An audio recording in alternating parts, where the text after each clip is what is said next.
Essays on Untouchables and Untouchability, Religious by Babasaheb Ambedkar. Chapter 1, Part 4. The foregoing discussion, although it was undertaken to show that religion is a social fact, that religion has a specific social purpose and a definite social function, it was intended to prove that it was not only proper that a person, if he was required to accept a religion, should have the right to ask how well it has served the purposes which belong to religion. This is the reason why Lord Balfour was justified in putting some very straight questions to the positivists before he could accept positivism to be superior to Christianity. He asked in quite trenchant language, "What has positivism to say to the most obscure multitude who are absorbed and well nigh overwhelmed in the constant struggle with daily needs and narrow cares, who have but little leisure or inclination to consider the precise role they are called on to play in the great drama of humanity, and who might in any case be puzzled to discover its interest or its importance? Can it assure them that there is no human being so insignificant as not to be of infinite worth in the eyes of Him who created the heavens, or as feeble but that His action may have consequences of infinite moment long after this material system shall have crumbled into nothingness? Does it offer consolation to those who are bereaved, strength to the weak, forgiveness to the sinful, rest to those who are weary and heavy laden? The Untouchables can very well ask the protagonists of Hinduism the very questions which Lord Balfour asked the positivists. Nay, the Untouchables can ask many more. They can ask, does Hinduism recognize their worth as human beings? Does it stand for their equality? Does it extend to them the benefit of liberty? Does it at least help to forge the bond of fraternity between them and the Hindus? Does it teach the Hindus that the untouchables are their kindred? Does it say to the Hindus it is a sin to treat the untouchables as being neither man nor beast? Does it tell the Hindus to be righteous to the untouchables? Does it preach to the Hindus to be just and humane to them? Does it inculcate upon the Hindus the virtue of being friendly to them? Does it tell the Hindus to love them, to respect them, and to do them no wrong? In fine, does Hinduism universalize the value of life without distinction? No Hindu can dare to give an affirmative answer to any of these questions. On the contrary, the wrongs to which the untouchables are subjected by the Hindus are acts which are sanctioned by the Hindu religion. They are done in the name of Hinduism and are justified in the name of Hinduism. The spirit and tradition which makes lawful the lawlessness of the Hindus towards the untouchables is founded and supported by the teachings of Hinduism. How can the Hindus, ask the untouchables, accept Hinduism and stay within it? Why should the untouchables adhere to Hinduism, which is solely responsible for their degradation? How can the untouchables stay in Hinduism? Untouchable and untouchability is the lowest depth through which the degradation of a human being can be carried. To be poor is bad, but not as bad as to be an untouchable.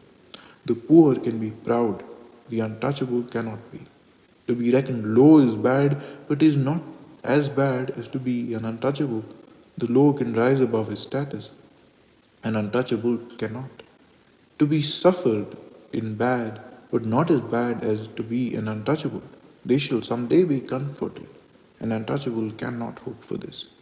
To have to be meek is bad, but it is not as bad to be an untouchable.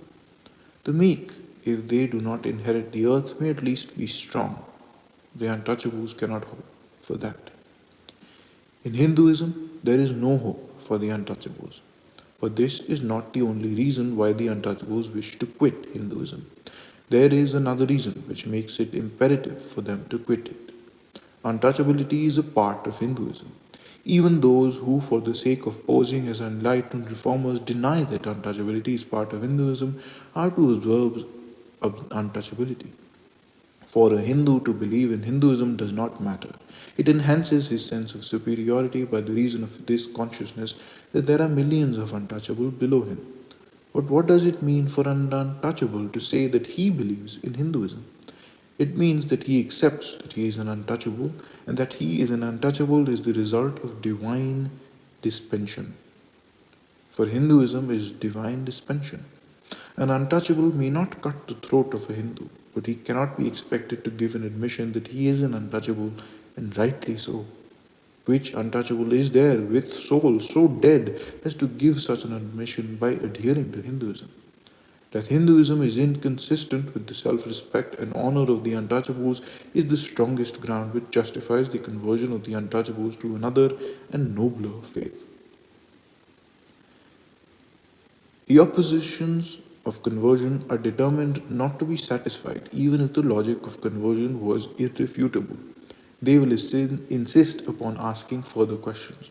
There is one question which they will always ask and are eager to ask, largely because they think it is formidable and unanswerable. What will be the untouchables gain materially by changing their faith? The question is not at all formidable. It is simple to answer. It is not the intention of the untouchables to make conversion an opportunity for economic gain. The untouchables, it is true, will not gain wealth by conversion. This is, however, no loss, because while they remain as Hindus, they are doomed to be poor. Politically, the untouchables will lose the political rights that are given to the untouchables. This has, however, no real loss, because they will be entitled to the benefit of the political rights reserved for the community which they would join through conversion. Politically, there is neither gain nor loss. Socially, however, the untouchable will gain absolutely and immensely, because by conversion, the untouchables will be members of a community whose religion has universalized and equalized all values of life. Such a blessing is unthinkable for them while they are in the Hindu fold. The answer is complete, but by reason of its brevity, it is not likely to give satisfaction to the opponents of conversion. The untouchables need three things. First thing they need is to end their social isolation. The second thing they need is to end their inferiority complex. Will conversion meet their needs? The opposition of conversion have a feeling that the supporters of conversion have no case. That is why they keep on raising questions. The case in favor of conversion is stronger than the strongest case.